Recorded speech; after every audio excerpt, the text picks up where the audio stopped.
What's up, friends? Welcome to the 2-6 podcast with Luke and Adrian. On this podcast, we focus on Web3, business, and achieving your personal potential.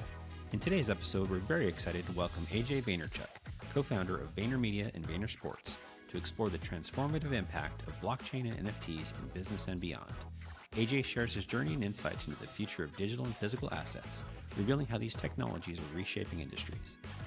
As with all of our episodes, nothing that we'll say today is to be considered financial advice. This content is for education and entertainment purposes only. With that all said, let's get to it. Welcome, everyone, to the 2-6 podcast. Today, we're very excited to welcome a special guest with us. We have AJ Vaynerchuk on the show. AJ is the co-founder of VaynerMedia, VaynerSports, and VaynerSports Pass. AJ, welcome. Glad to have you with us, man. Thanks for having me, fellas. Appreciate you. Awesome, man. Hey, Absolutely. Just wanted to start it off pretty quick, man. I know we're a little short on time, but tell me a little bit about your beginning, like how you got into the business, a little bit about yourself, the role that you have at the business. Can you tell us a little bit more about that? You know, I had the very good fortune of growing up in an entrepreneurial family. My father being an entrepreneur, and obviously my older brother Gary being an entrepreneur. So I was exposed to business and entrepreneurship at a very young age. Gary and I are 11 years apart. So when he was, he really was into wine library when I was, 6, 7, 8, 9 years old is when Gary was really getting in there with my dad. And so, the dinner, for the most part, any dinner table conversation that included them was about business. So I got a lot of that exposure. Through things like eBay, I got a lot of very tactical learnings on a small, safe scale. I was in middle school and high school shipping out hundreds of boxes a week out of the post office. And, the skills that I was learning were things like copywriting and inventory management and supply and demand and pricing and logistics of getting, and selling on eBay today versus selling on eBay 20 plus years ago. It was a lot easier now than it was. Like now you can take a picture with your phone and you're done. Like back then I had a digital camera and I had to upload it and I was using a scanner for sports cards and Wow. there was no automation and there was no default. It was very, very manual. And then same thing with shipping. I had to go to the post office. I couldn't just leave the boxes out on the front porch and have them picked up. So learned a lot with that. And then, when I was in college, I always knew that I wanted to start a business with Gary. He and I spent basically my entire senior year of college mapping out what we would start together when I graduated. That was fall/winter of 2008, spring, summer of 2009. Economy was in a terrible place. And we thought through it and we landed on what we thought was a safe option in terms of starting an ad agency, which was VaynerMedia. And that's how we got it rolling. And, I had to, I always consider myself really lucky when it comes to my business experience because, again, having a father and an older brother, and then practically, and tangibly when starting that business, I had my brother, my best friend, my business partner, my mentor all wrapped up in one. And I really leaned on Gary in those early years to learn how to manage people and how to get through the ups and downs of a startup. And that's really how it came to be.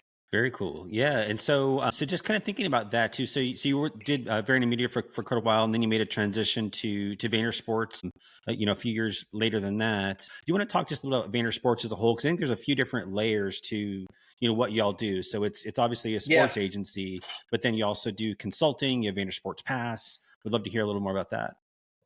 Yeah. So I think because you had Michael on the show, VaynerSports Pass, I'll gloss over in our limited time. Obviously a Web3 project. Sometimes I call it Web 2.5 that, we're enduring a bear market, although it's been a little bit warmer the last few weeks or so. Yeah. But we're continuing to ship. We're continuing to deliver on any promises that we made at launch. And so continuing to build there. And then beyond that, the actual kind of core sports agency, there's two other real layers. There's the talent side, and then there's the consulting side. Quickly on the consulting side, we've got this niche where we help with sports-related strategies. So that might be working with, our most common assignment on the consulting side is having a brand matchmake them with a bunch of influencers in their target regions or in their target consumer base. That's a common and around an event. So, doing things around March Madness for a brand or doing things around the college football playoffs for a brand or things of that nature. Sometimes we also do the larger deal where we matchmake a company to a more prominent athlete, and that's like an endorsement that features equity and the athlete getting even more involved. So that's the consulting side. And then on the talent side, like a traditional sports agency, we represent these athletes across a multitude of sports.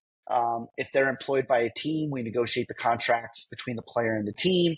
If they're employed by, say, like a league in terms of mixed martial arts, we're dealing with the UFC, PFL, One Championship, Bare Knuckle, etc. So we're negotiating those deals with the organizations. And then beyond that, we handle absolutely everything except for the nitty-gritty of finances. So we are not financial advisors. We are not tax accountants, but we handle endorsement deals, social media content strategy, PR, philanthropy, off-the-field business planning for life after the game, things like that. Nice, man. And of course, talking more about like the Web 3 or Web 2.5, dude, which is of course I think what a lot of our listeners are all about. But tell us a little bit about your vision with like blockchain and NFTs. Like, how do you see these technologies reshaping your business and the industry as a whole? Yeah, I'm bullish. It's cyclical. There's ups and downs. I've had the good fortune of at least being crypto adjacent for a long time now. I bought my first Bitcoin in 2013. I bought my first Ethereum in 2014. We invested in Coinbase through our fund in 2015.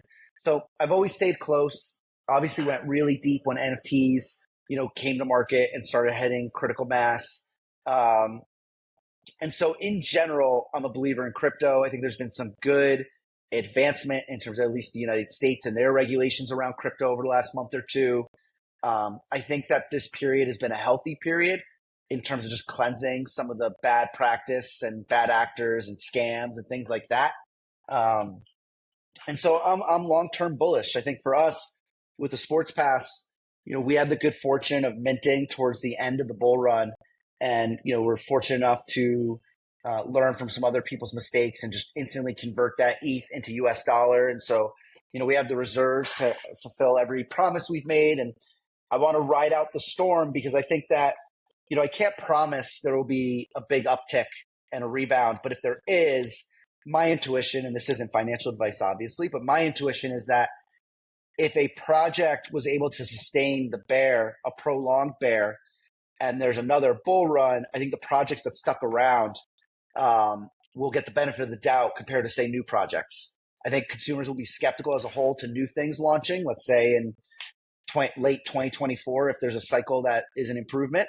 And I think they're going to go and look at, okay, what projects didn't disappear? What projects stopped delivering?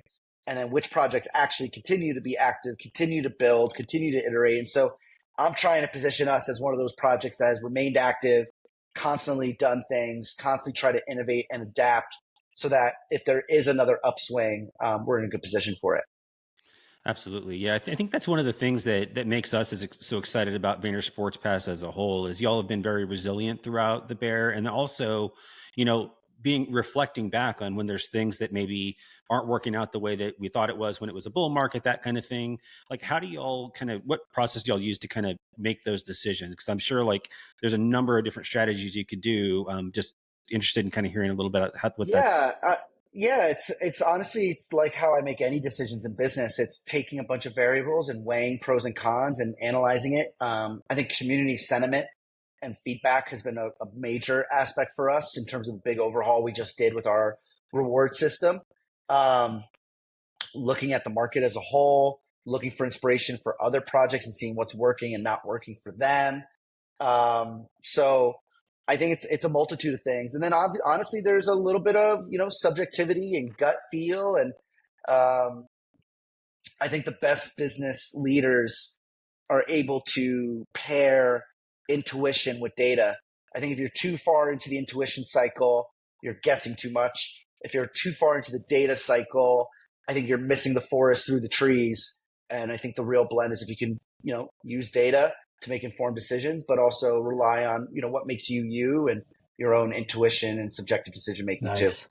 Man, I think we could all probably agree that we're pretty early in the stage of blockchain technology. What do you kind of anticipate in general for businesses? Where do you think we are maybe like in 10 years or so? I think the biggest problem we face as an industry in that regard is usability and user experience. I think that, and I don't disagree with the sentiment of it's too confusing to get involved with crypto and NFTs. It feels dangerous. There's scammers and waiting on the fresh new prey and the newbies entering. And so I think security needs to get a lot better. I think usability and user experience needs to get a lot better. And then I would really love to see blockchain. And I've been saying this since the beginning. I was saying this during a bull run. I'm eager for blockchain to get more in to the boring elements of life. Like I would love the blockchain to be the gatekeeper for things like the title to a car. That's a great example. I just bought a car that I'm keeping for a where my in-laws are up in Massachusetts, and the process of getting my license plates for that car and the title from the previous owner through the auction house I bought it, like all that paperwork and all that scanning and mail just being done over the blockchain, I think is incredible. I think the blockchain removing, there's a funny little thing that exists out there that happens probably more than we realize. I've seen it once or twice, but like people lying about their resumes, whether it's their work experience or their collegiate experience, university experience, like there's people that lie about what college they went to. And I understand why, because a lot of organizations, not every one of them, but a lot of organizations don't really actually fucking care. Like if somebody applies to VaynerSports and I'm looking at the application, they say they went to Duke University, I'm personally not spending the time to fact check that. I'm not asking for their transcript. I'm not calling their professors. And so now 99% of the time people don't lie about that, but there is that 1% or sub 1%. And I think blockchain's a great example that like that shouldn't even have to be something. Like it could be very easily connected between the universities and like a LinkedIn type profile of like, yeah, this person went to school these 4 years and here's the proof and here's the stamp, the validation on the blockchain, right? And so I want blockchain to enter the boring part of real practicality because I think that's an amazing place for it. I think I think Starbucks rolled out a big rewards program around the blockchain. Like I think rewards programs should live on the blockchain. I think season ticket waiting lists should live on the blockchain. Like there's a lot of practical uses that are boring, but I think would bring a lot of value, frankly. Absolutely. Yeah. I think that's definitely where things are going. Like longer term, like just the practical uses are going to be huge. I mean, the collectibles will be there, but that's not kind of the end state. I definitely think, but I still believe in the collectibles because I still think that like, one of the things that I'm interested by, in full disclosure, my fund is an investor, but have you guys seen Courtyard? No. Yes. Yeah, where you can send in your stuff and they turn it into digital. Yes. I like the idea. I like the idea of a Courtyard type platform where I can send this pretty dope VFriend Series 2 card and it lives. There's a physical back component to it. This is real, right? It lives. And maybe this is the wrong card because I keep it here for a reason in my office, right? But yeah. I love the idea of sending this into a vault that's highly secure and insured. And for me to be able to look at my inventory of trading cards digitally. And like, for example, this isn't blockchain, but it's an example, like PWCC. I had a Kaboom card. I'm a big collector of the Kaboom series in sports cards. And I had a collector reach out about looking for a specific card. It was a 1 of 1. I had it.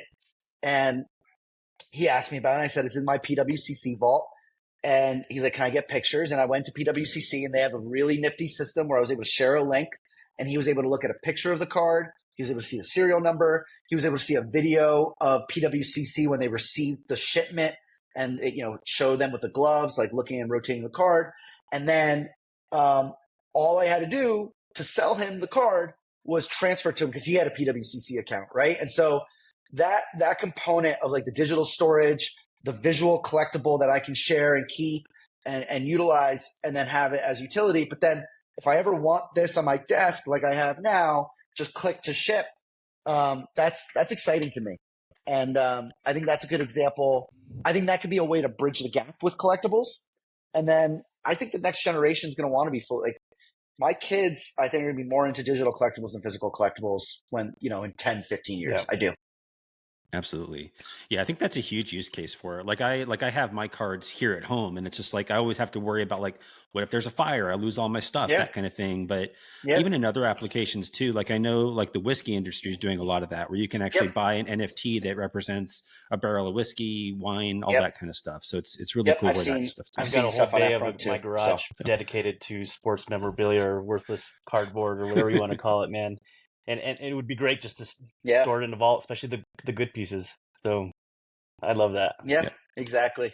So, yep. absolutely. All right. Well, AJ, I know your time's pretty limited with us, so really appreciate you Yep. spending the time with us. Any parting thoughts that you want to share with any listeners, folks that might kind of want to follow you further or kind of get to know a little more about kind of your journey, that kind of thing? Yeah. Yeah. Listen, I'm not as prolific at the content sharing as my brother is, but if you want to follow me, I'm on Twitter and Instagram, both platforms pretty active. It's just AJV, my three initials. Um, and beyond that, no, I just appreciate you guys having me. Some good questions here, and I hope it was helpful. Absolutely, man.